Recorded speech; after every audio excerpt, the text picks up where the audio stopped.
আজি আকৌ আইতা আহিছে দেই। আইতাই ক'লে এবাটি পানী আন। মই পানী বাটি দিলোঁ। তাৰপিছত কৈছে ইয়াত বোলে তই এচামুচ পিঠাগুড়ি দে, তোক আজি খুব বোলে উপকাৰী বস্তু এটা শিকাই থৈ যাম। আগৰ দিনত আমি এনেকৈ ব্যৱহাৰ কৰিছিলোঁ, অতি উপকাৰী হয়, তোক গোটেই পদ্ধতিটো বোলে আজি মই কৈ থৈ যাম, সেই বুলি ক'লে। মই আকৌ ভালেই পাওঁ বাৰু, আইতা আহিলে কিবা এটা নহয় কিবা এটা শিকিব পাৰি। তাৰপাছতে মই খুব ভালদৰে মানে মিহলাই ল'বলৈ ক'লে, এয়া মই মিহলাই আছোঁ।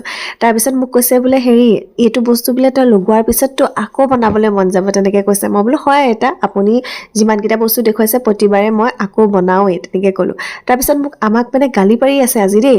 পিঠা খুন্দাৰ দিনাখন তহঁতৰ ইয়াত আহিছোঁ বোলে, ঢেঁকীৰ মাত এটা শুনা নাই, কি হ'ল বোলে, এই চুবুৰীটো ঢেঁকী এটাও নাই নেকি, তেনেকৈ কৈছে। অকল মিলত খুন্দাই মিক্সিত পিচি পিঠাগুড়িবোৰ বোলে তহঁতি পিঠা বনাবি, তেনেকৈ গালি পাৰিছে। আৰু গালি শুনি পেলাই আইতাৰ কথাটো শুনিবই লাগিব। শাহু মায়ে এয়া হাঁহি আছে দেখিছেনে, গালি শুনি পেলাই।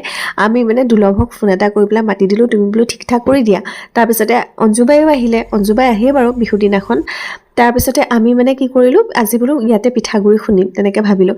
এয়া চব ঠিক ঠাক কৰিছে, মানে বৰষুণ দি আছে আজি, বতৰটো বহুত বেয়া।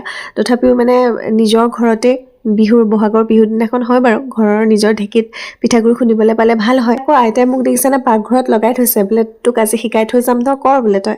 তাৰপিছতে এই যিখিনি পানী দিলে, বাতিটোত পানী আছিলে ন, পিঠাগুড়ি দি মিহলাই লৈছিলোঁ, এতিয়া এখন কাপোৰে তই ভালকৈ চেকি ল'বলৈ কৈছে পানীখিনি।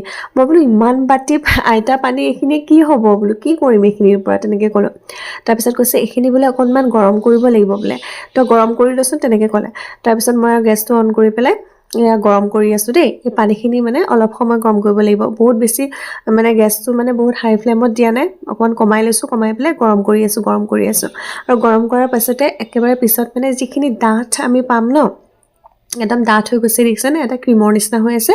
আকৌ মোক বাতিটোত মানে মই লৈ ল'লোঁ। এতিয়া মানে আৰু ইয়াৰ লগত দুটামান বস্তু মিহলাব লাগিব।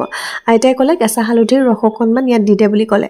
আৰু কেঁচা হালধিৰ ৰসকণ দিয়াৰ পিছত ক'লে ঘিউ আছে নাই, খাটি ঘিউ দিবি আকৌ। মই বোলো নাই বাৰু আইতা, ঘৰত বনোৱা ঘিউ নাই, হ'ব দে বোলে, যেনেকুৱা ঘিউ আছে অকণমান দি দে, তেনেকৈ ক'লে। আগতে বোলে আমি একদম খাটি ঘিউ দিওঁ, কেঁচা হালধি দিওঁ, আৰু এই পিঠাগুড়িখিনি এনেকৈ আমি ক্ৰীম লগাই পেলাই মুখত লগাইছিলোঁ। আগৰ দিনতনো আমাৰ বোলে ক'ত ক্ৰীম আছিলে। আৰু তহঁতৰ 1000 টকীয়া বোলে এইবোৰ বজাৰৰ পৰা কিনা ক্ৰীমতকৈ এইটো ক্ৰীম তই লগাই চাবি বোলে মুখত, চাবি চেহেৰা কেনেকৈ বোলে জিলিকি উঠিব। চ'তৰ মাহত বোলে আগতে কিমান ৰ'দ দি থাকে, মানুহবোৰ ইমানেই ক'লা পৰে, আমি ইয়াৰ অকণমান লগাই ৰাতি শোৱাৰ আগত লগাই থওঁ, বেছি বোলে ভাল হয়, মুখখন একদম বগা আৰু উজ্জ্বল হৈ যায়। তহঁতি বোলে বিহুৰ সময়ত এইবোৰ কাম কৰিবি বোলে, ঘৰতে পোৱা, পাকঘৰত পোৱা বস্তু, এনেই বোলে বজাৰৰ পৰা বস্তুবোৰ দাম দি কিনি আন, তেনেকৈ ক'লে। মই বোলো হয় দেই আইতা, আপুনি কিন্তু আজি খুব উপকাৰী বস্তু এটা শিকাই দিলে।